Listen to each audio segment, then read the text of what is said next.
माझ्याकडे जी माहिती उपलब्ध आहे त्यातून असं दिसून येतं आहे की 31 तारखेला जनता दल युनायटेडनी एक तक्रार दिली इलेक्शन कमिशनकडे की त्यांना अर्ज भरण्यात 4 वॉर्डांमध्ये 211, 225, 226 आणि 227 या 4 वॉर्डांमध्ये त्यांना त्यांचे उमेदवारी अर्ज भरू शकले नाहीत ते. तर त्यानंतर दुसऱ्या दिवशी त्यांनी ती तक्रार मागे घेतली आहे आणि त्यात त्यांनी कारण असं दिलं आहे की आमच्याकडे आलेली माहिती चुकीची होती आणि खरं बघितलं तर 4 पैकी 3 वॉर्डांमध्ये त्यांच्या उमेदवाऱ्या भरल्या गेल्या होत्या.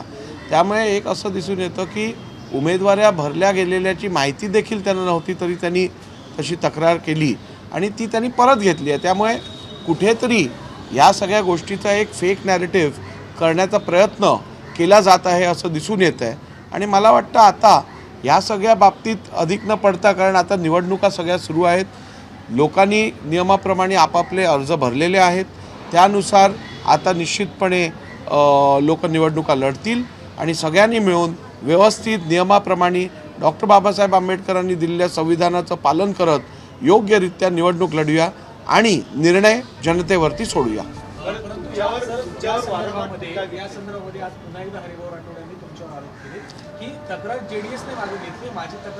ठीक आहे, ज्यांना तक्रार करायची आहे ते तक्रार करू शकतात, परंतु त्यात तथ्य नसेल आणि ते नाहीच आहे त्यावरती योग्य ती कारवाई इलेक्शन कमिशन करेल. उद्धव ठाकरेंनी पण तुमच्यावर काल टीका केलेली आहे, राजीनामा घेतला पाहिजे, निलंबित केलं पाहिजे अशा पद्धतीने. उद्धव ठाकरेंच्या केलेल्या टीकांवरती मी लक्ष देत नाही, कारण जुन्या दुखण्या ज्या असतात, जुन्या जखमा ज्या असतात त्या कधीकधी थंडीत अजून दुखून येतात, उजळून येतात, त्यातला हा प्रकार आहे.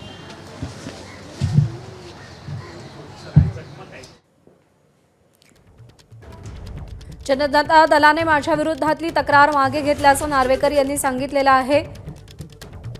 ज्यांना तक्रार करायची आहे ते करू शकतात असं देखील ते म्हणालेले आहेत. योग्य ती कारवाई निवडणूक आयोग करेल असं देखील वक्तव्य राहुल नार्वेकर यांनी केलेलं आहे. एबीपी माझा, उघडा डोळे बघा नीट.